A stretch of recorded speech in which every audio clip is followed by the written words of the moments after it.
Swayam Prabha. Digital India. Educated India.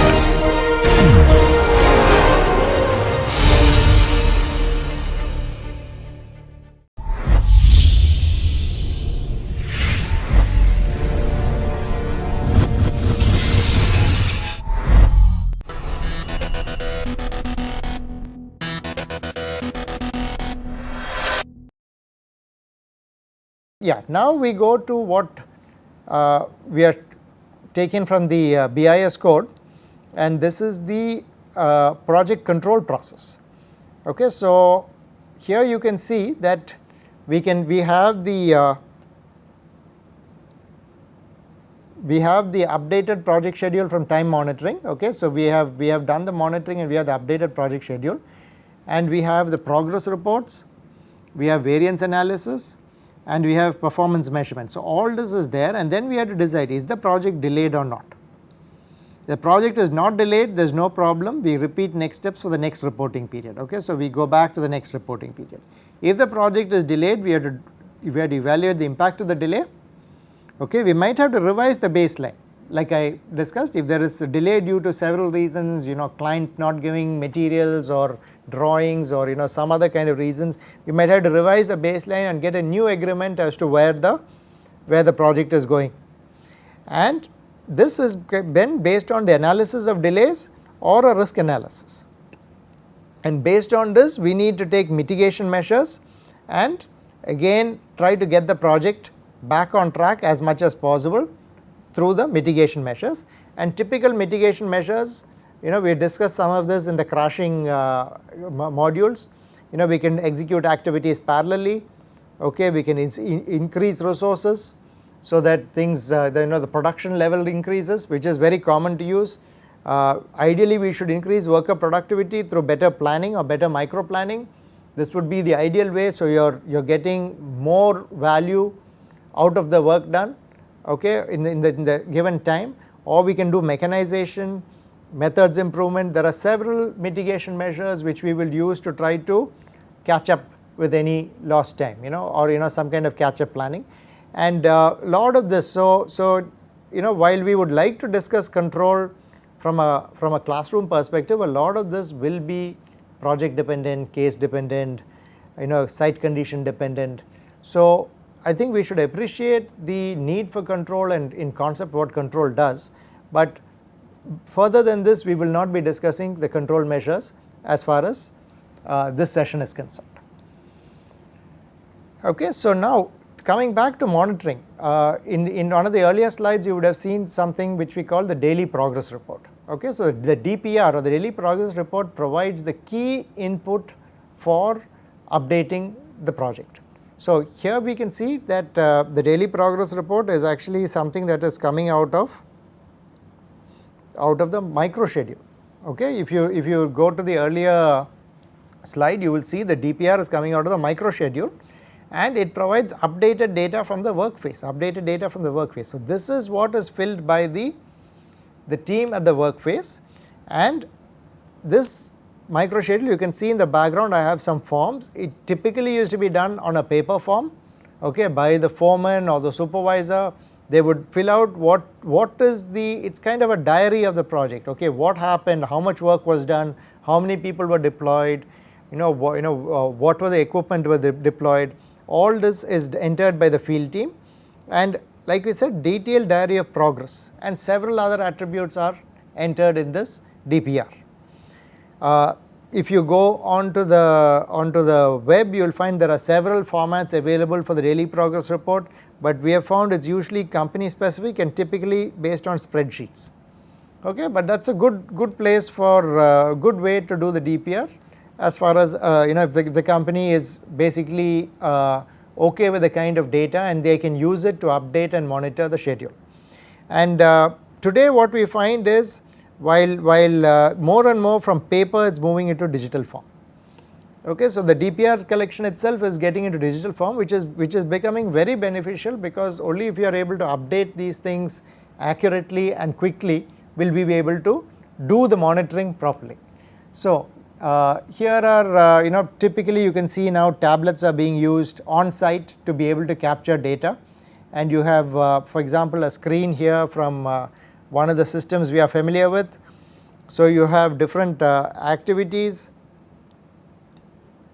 You have different activities here, so excavation, stub setting, pit, and update here is giving the percentage complete. Okay, this is 0, this is 80% of that particular activity. Okay, so you have different percentages complete. If for some reason there is a delay, the person entering data can enter the delay reason here. You can enter other comments here. If there is, or you can actually, typical delay reasons also are popped up, and you can say, oh, there is a labor shortage, that is a problem, there was a weather problem, and all this data can be captured from the field, and they really become the basis of your monitoring data. Now this data then makes its way from the field level to a project level, and you can use it for project monitoring. Okay, you can see that you look at basically the construction outlook here. Okay, looking at the various issues, expected delays, how much is the delay, accumulated time elapsed, plan time, or this is basic project details. So here we have other information at the project level here. So it looks like a residential or a project with several towers, and for each tower the plan percentage complete is given and the actual percentage complete at this monitoring time. So you can see most of it looks like it is behind. Okay, so this percentage complete is something which we are going to deal with later. It is a very, very important topic, and we are going to deal with it towards the end of this lecture. And you can see this is construction. So between last month and this month we can see where the progress is, and all of this kind of information can be done, and this is a part of monitoring. We can also at the project level get other kinds of information, like how is the mechanical doing, how is the architectural doing. Okay, the mechanical, the architectural, mechanical, electrical, the various trades, what are the issues, how are things going, budget versus purchase order variations for civil, structure, plumbing, interior. So you can see these dashboards will give the project management team a lot of information as to what's going right, what's not going right, and enough information to be able to know where to focus on for control actions. So from the project level we can then actually go to the regional level. So this same data now flows up to the regional level, and here you can see probably the regional manager is not looking at a particular project, but he is looking at several projects. Okay, he is not interested in the micro level detail now or even in the network. He wants to know what is happening to all the projects across the portfolio of projects, and how are the projects doing in terms of overall percentage complete. Okay, so he is looking at broad milestones and trying to compare with the various milestones as to what is happening, and this particular system you can capture photos on what is happening, so that it is also very visual.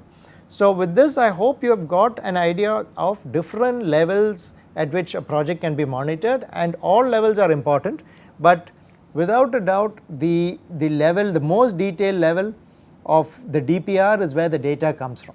Okay, if the DPR and subsequent field data is not entered properly, obviously the remaining levels have no meaning. Okay, it will only be guesswork or kind of opinions, and so the DPR and the field level data really is a very, very important part of monitoring, and that has really been sometimes a problem in projects, because the field level data is not very accurately captured, and we will see some issues in this being able to capture field data accurately.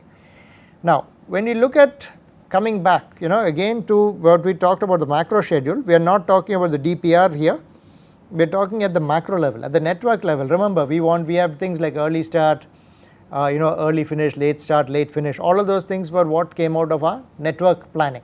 So we would, if we wanted to update, we would really want to know the activities which started, the start date, the activities completed, the completion date of the activities which are ongoing, the percentage complete of the activities which are ongoing, the resources deployed versus resources planned, actual cost incurred. So all of this data would be what we would want to monitor the progress of the project from the macro perspective. Okay, we need to be able to capture and enter this data. Now most of this data assumes that my network is the same and I am only making progress based on the existing topology of the network. But in many projects the network itself is going to change. So we can have logic changes in the network. That means might be I did a finish start relationship between two activities, but because of some reason they decided the construction method is going to change, and it's not going to be a finish start this way, but they wanted to accelerate, and they decided that both are going to start at the same time through some method or means. Okay, so now my network logic can change. Or I had activity A and B, but due to the client wanted me to include something, so now I have to do activity A1 and B. So a new activity might have to be introduced in the network. So these kind of changes actually cause the network itself to change. And we are not, so this really makes the schedule updating and monitoring quite a challenge, especially if the network is also going to change. And however much you plan in detail during the planning phase, there are always going to be changes that will come up during the construction phase, during the execution phase. So you have to be prepared for these changes also, and the management of this change is critical to the successful planning and monitoring function.